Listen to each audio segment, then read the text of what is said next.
Neste vídeo, vamos entender a história e as perspectivas futuras do sistema ferroviário brasileiro, guiados por uma pesquisa desenvolvida na Universidade Federal de Santa Catarina. Um estudo que começa olhando para um paradoxo: um país de dimensões continentais que escolheu se mover sobre pneus e asfalto. No início do século XX, as ferrovias eram o principal vetor de integração territorial do Brasil, somando cerca de 38 mil quilômetros de trilhos no seu auge histórico. Mas na segunda metade daquele século, o plano de metas de Juscelino Kubitschek consolidou uma aposta estratégica diferente: o modal rodoviário. Montadoras estrangeiras foram atraídas, rodovias de integração nacional foram priorizadas e os trilhos foram ficando para trás. O resultado dessa escolha histórica moldou o que os economistas chamam de custo Brasil. Hoje, 65% de todo o volume de cargas do país ainda viaja por rodovias. Nossa malha ferroviária encolheu para cerca de 30 mil quilômetros instalados, e o mais grave, estima-se que um terço desse total esteja ocioso, subutilizado ou em estado de degradação avançada, reflexo de décadas de subinvestimento público. Para efeitos de comparação, os Estados Unidos operam 230 mil quilômetros de trilhos, respondendo por 40% de toda a carga intermunicipal do país. A China investiu mais de 700 bilhões de dólares nas últimas 2 décadas integrando regiões produtoras, portos e centros industriais por ferrovia. O Brasil tentou reverter esse abismo nos anos 90, através da privatização, e em 2 corredores estratégicos, essa aposta se tornou referência mundial.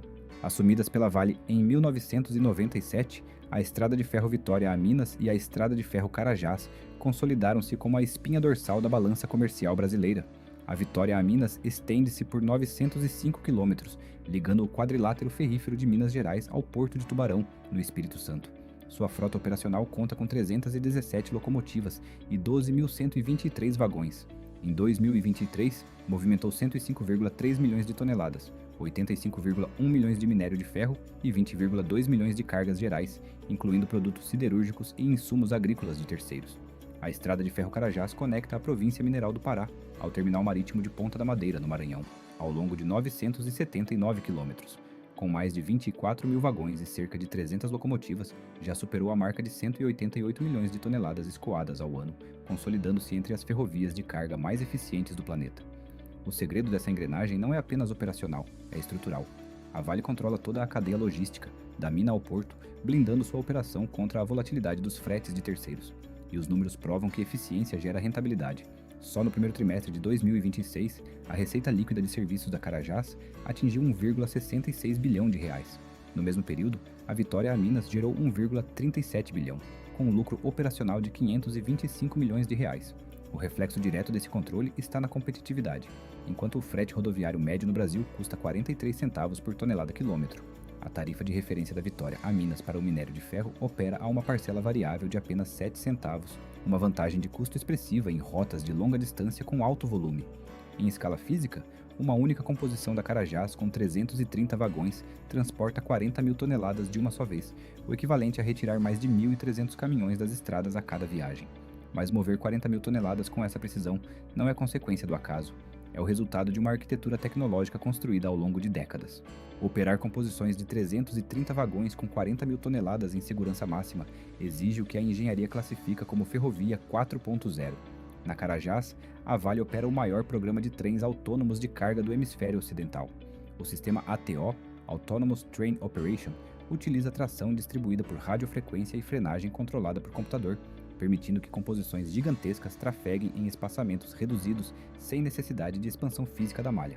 Para garantir a segurança já no carregamento, a ferrovia usa o SIM, Sistema de Informação e Medição de Massa, um conjunto de balanças dinâmicas que afere a carga de cada vagão em movimento e calcula a distribuição do peso por quadrantes.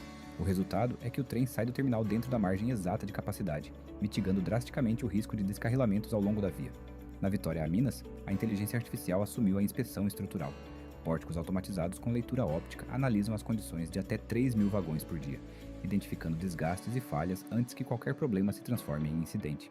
Manutenção preditiva em escala industrial. O próximo passo é a transição energética. A partir de 2026, a frota da Carajás começa a incorporar locomotivas FLX Drive, alimentadas 100% por baterias elétricas. A queima de diesel no principal corredor de exportação do país começa a ser eliminada, em alinhamento direto às metas de descarbonização da empresa para 2050. As ferrovias da Vale respondem hoje pelos únicos serviços regulares de passageiros interestaduais de longa distância em operação contínua no país. Em 2023, a Vitória a Minas transportou 740 mil usuários, conectando 42 municípios entre Minas Gerais e Espírito Santo.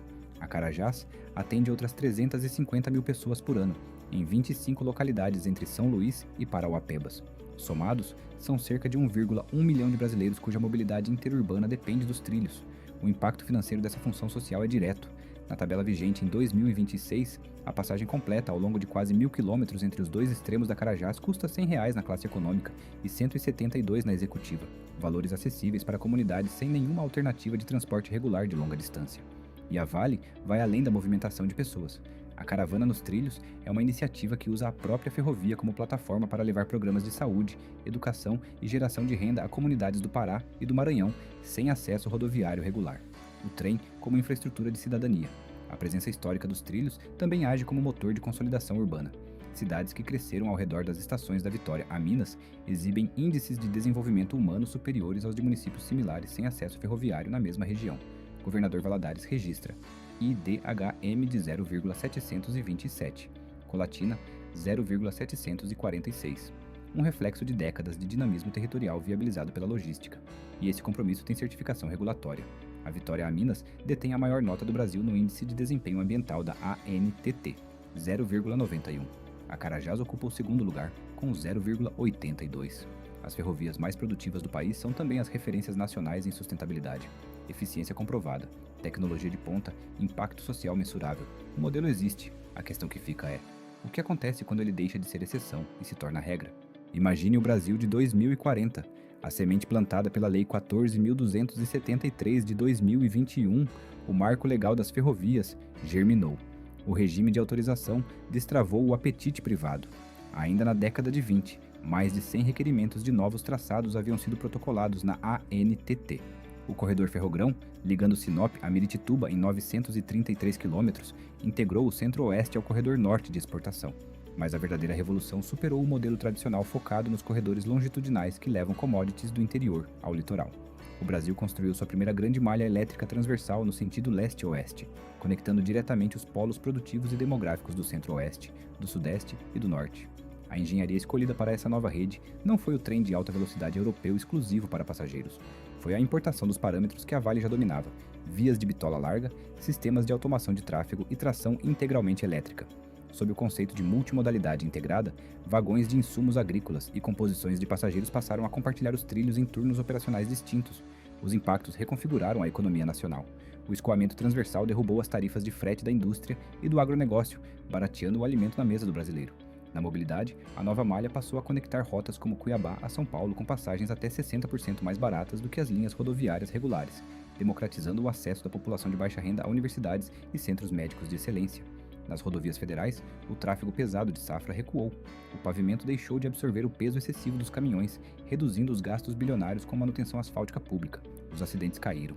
E a migração massiva de fluxos para composições elétricas promoveu a descarbonização sistêmica do setor, alinhando o Brasil às metas globais de sustentabilidade.